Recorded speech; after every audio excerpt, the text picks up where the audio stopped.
In the year 165 CE, a black wave of death rose from the east and quickly spread across the globe faster than anyone could have ever imagined. They called it the Antonine Plague, after the reigning Roman emperor at the time, Caesar Marcus Aurelius Antoninus Augustus. Lasting throughout the time of his rule, this plague claimed upwards of 18 million lives and nearly destroyed the Roman Empire that entire armies could barely scathe.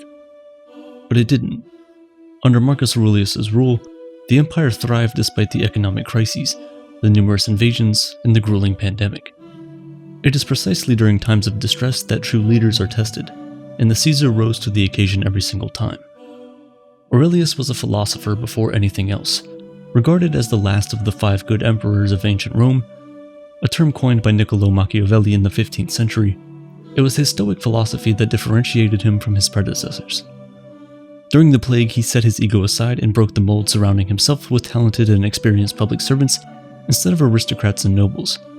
He listened to advice and empowered those around him to make decisions. He hired the best physicians to lead the battle against the disease decimating Roman populations, and to give him the opportunity to focus on the growing economic crisis. He cancelled debts, sold imperial effects and possessions, and confiscated capital from Rome's upper class to keep the economy afloat. At a time when fear infiltrated the empire, Marcus practiced self-control and inspired his people to remain calm. As if things couldn't get any worse, late in his reign, Marcus received news that an old friend and former general, Avidius Cassius, had staged a rebellion and declared himself Caesar in an attempt to overthrow him. Marcus's response was unusual considering the circumstances, but as disciplined and stoic as he was ever known to be. Instead of getting angry and immediately setting out to destroy the man that threatened the empire, his family, and his legacy, Marcus waited to give the defector a chance to come to his senses. When he did not, Marcus demanded that Cassius be captured, but not kill him. In true Stoic fashion, he said concerning the matter, "Forgive a man who has wronged one, to remain a friend to one who has transgressed friendship, to continue faithful to one who has broken faith." The last of the 5 good emperors was a student of Stoic philosophy. He was greatly influenced by the writings of Seneca and Epictetus, as evident from his personal reflections during campaigning and administration. He didn't get angry, he didn't allow his emotions to guide his judgments, and he didn't despise his enemy. He acted firmly and justly, a posture that calmed an already nervous empire in times of extreme tensions. Stoicism provided Marcus Aurelius with a guideline to use when facing the stress of life, and as the leader of the most powerful empire in history, you know that his stressors were plenty. This guideline was compiled into Meditations, Marcus Aurelius's personal diaries, the private thoughts of the world's most powerful man giving advice on how to be wise in our decisions, just in our judgments, brave in our actions, temperate in all of our doings, to practice self-control, discipline, and modesty. In short, Meditations is a timeless piece of Stoic philosophy that is as relevant today as it was in the ancient days of Rome. It is a guide to the key principles of Stoicism from the philosopher king himself. Before we look at Meditations, I would just like to take a moment to thank our sponsor for today's video, Morning Brew. Just like Meditations includes some of the wisest words from the philosopher king, Morning Brew also features a wealth of information from experts around the world, delivered to your inbox every single day. Morning Brew is a free daily newsletter delivered to your inbox. In just 5 minutes, you get all the information you need to know about the world of business, finance, and technology. Unlike traditional news that's boring and honestly full of irrelevant information, Morning Brew's pieces are witty, humorous, and relevant, which has made reading the news 10 times better for me.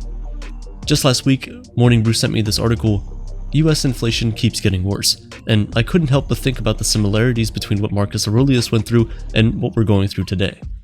A global pandemic, economic crisis, political instability, it all reminded me that although Meditations were written centuries ago, the lessons it teaches are still as relevant today as they were the day they were written.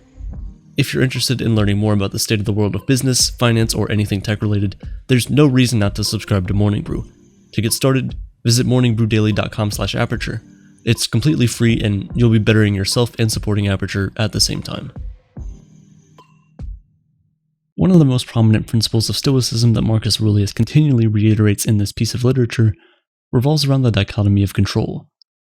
Despite all of his power, the Caesar of Rome constantly reminded himself that he couldn't control all that happened around him, but he could always control how he responded to those things.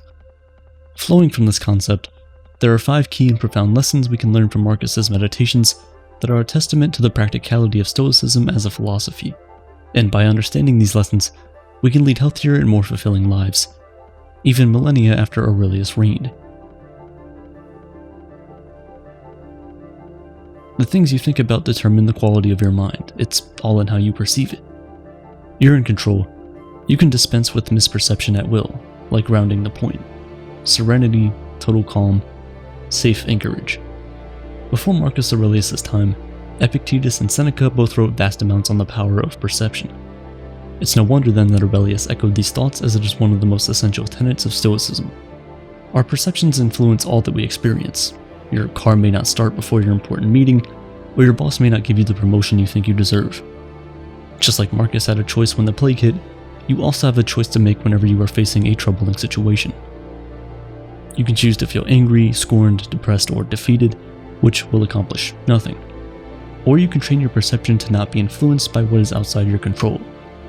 It's a form of self-discipline that places the quality of your life in your hands instead of in the hands of other people or situations. Marcus's entire reign rested on this guiding principle. As a formidable leader, he understood the power he had, and always separated his perceptions from his emotions. He faced invasions from Germanic tribes and internal uprisings within his kingdom, but he knew he could not alter these situations to his favor. His true power came from within, from how he perceived these grievous situations. So instead of reacting rashly, he didn't allow these horrible negative effects to affect him. Instead, he seized his own mind and was able to make just decisions that were void of any emotional attachment, even in the face of the most troubling situations. To refrain from imitation is the best revenge. When someone despises us, the easy thing to do is to despise them back, but what would that accomplish? When dealing with Cassius's rebellion, it would have been easy for Marcus to order his troops to seize and brutally murder him for his insurgents, to use him as a message to all who dare attempt to take his crown. Instead, he was compassionate and chose to forgive him. People will never meet our expectations, so instead of letting their behavior evoke our emotions, it's more prudent to resort back to what is in our control, which is being virtuous, a better Stoic, and a better human. Just as nature takes every obstacle, every impediment, and works around it, turns it to its purposes, incorporates it into itself, so too a rational being can turn each setback into raw material and use it to achieve its goal. Before anything, the Stoics were realists. They understood life's challenges, but instead of shying away from them, they embraced them. The truth is that struggle is an essential part of life. It builds character, develops resilience, and ultimately leads to success. Again, this principle is centered around perception. We can either perceive an obstacle as a hindrance to our progress, a knockout punch that we'll never be able to recover from, or a virtue, a test of our ability to respond to adversity. It would be foolish to go through life avoiding struggle and conflict. Instead, we should welcome them as an opportunity to strengthen our character. The obstacle is never in the way. The obstacle is the way.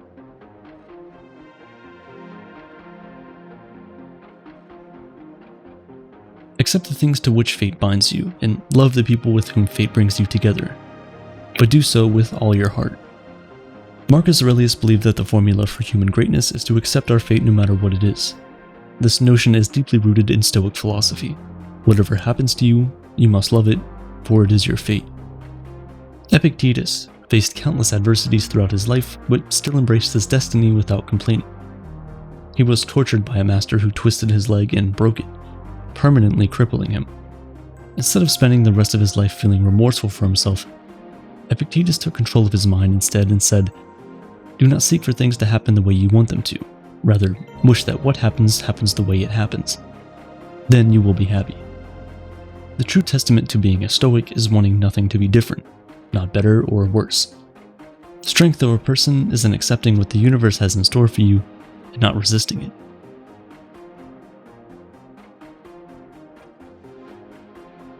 You could leave life right now. Let that determine what you do and say and think. No one understood their destiny and loved their fate more than Seneca. In 59 CE, Rome was ruled by an insecure and unjust emperor, Nero. He was an uncaring dictator who spared no one from his wrath, including his own mother and sister.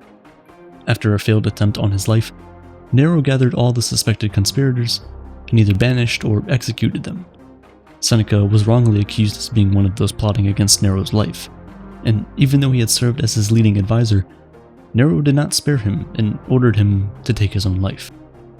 Instead of fighting the hand that fate dealt him, Seneca not only accepted his fate, but was stoic to the final moment of his existence. As he famously said, "What need is there to weep over parts of life, when the whole of it calls for tears?" Seneca then cut the veins in his arms and bled to death. Despite being one of the most powerful men in the world, Marcus Aurelius reflected on the fleetness of his life. Anyone in his position could very easily get drunk on power, but he reminded himself all the time of those who have come and gone, who have left behind nothing of the power they ever so greedily accumulated throughout their lives. In Meditations, Marcus thinks of morality as an inspiration to live his best life and let go of trivial things. He did not see death as morbid, but rather as a motivator to live a life of virtue and gratitude for the time we have. Marcus Aurelius led a Roman Empire that went through both hardship and prosperity. He was criticized and praised and loved and hated, but through it all, he always reminded himself of the teachings of Stoicism and the dichotomy of control. There are things in our control and others that are not. Which ones will you focus on? If we can learn to emulate Marcus's lessons by mastering our perceptions, accepting others for who they are, embracing the inevitable challenges as an opportunity for growth, loving our fate, and finally accepting our morality, then we can truly live a virtuous life, just like that of the philosopher king himself. Waste no time arguing what a good man should be. Be one.